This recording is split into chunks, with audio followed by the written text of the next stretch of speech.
Dobrodošli, na kanalu ste Lako je kuvati. U današnjem videu recept za zimski kolač od suvog voća.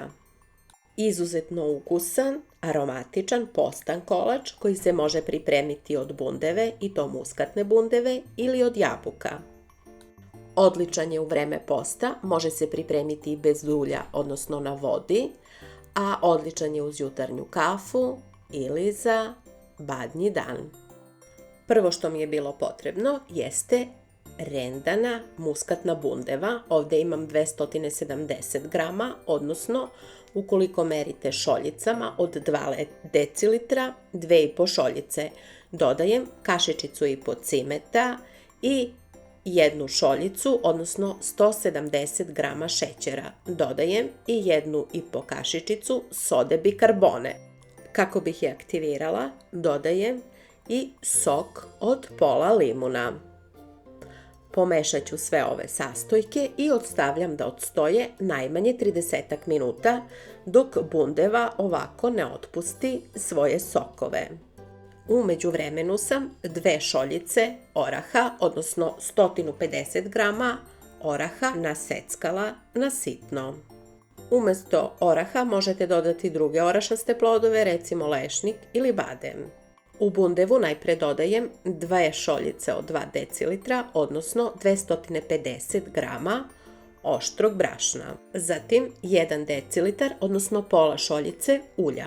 Ukoliko postite na vodi da kolač ne bi bio previše suv, umjesto ulja možete dodati pola šoljice gazirane ili obične vode. Zatim dodajem sitno seckane orahe i 100 grama, odnosno 1 šoljicu suvog voća. Ovoga puta dodajem suve brusnice. Umjesto brusnica može i bilo koje drugo suvo voće.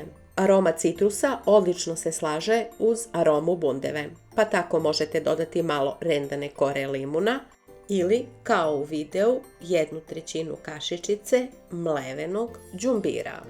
Dodajem i prstohvat soli da izbalansiram sladak ukus bundeve. Pomešat ću ove sastojke i ostavljam da smesa odstoji dok se rerna zagreje na 180 stepeni. Smesa treba da izgleda ovako, da bude ove gustine ili malo ređa od nje. Ukoliko želite rastresit kolač kao što sam ja htjela u videu, onda neka smesa ostane ove gustine, a ako želite da bude sočniji, onda dodajte malo vode ili malo ulja. Kalup je dimenzija 10x30 cm ili može biti malo veći.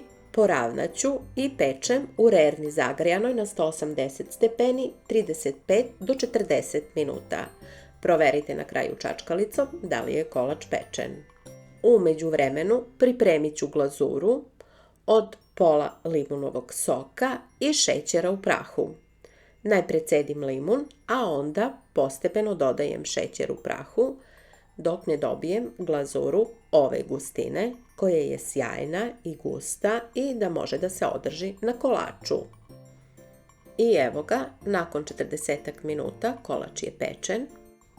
Da se brže ohladi, izvadit ću ga iz kalupa i dodajem najpre polovinu glazure dok je još uvek kolač topao kako bi upio. A potom, kada se potpuno ohladi, dodajem drugu polovinu glazure da bi se održala na površini kolača. Umjesto glazure možete ga posuti samo šećerom u prahu ili premazati nekim džemom koji imate pri ruci. Možete poslužiti topao kolač, isto je izvrstan, ili sačekajte da se ohladi pa onda poslužite. Vidjeli ste kako se jednostavno priprema. Meni je izvrstan uz kafu. Ukoliko nemate bundevu, ne očajavajte, on se može pripremiti i od rendanih jabuka, s tim što će biti malo ukusniji ukoliko su to kisele jabuke. Pogledajte kako je dekorativan, ukusan, aromatičan, uz to kolač koji se jednostavno priprema od zdravih sastojaka. Ukoliko želite da bude manje sladak, dodajte manje šećera do 120 grama umjesto 170 grama šećera. S njim ne možete da pogrešite, vidjeli ste kako smesa izgleda, pa naštelujte onako kako želite da vam kolač bude sočan ili ovako rastresit. Pogledajte i druge izvrsne recepte sa kanala Lako je kuvati. Hvala što pratite, prijatno!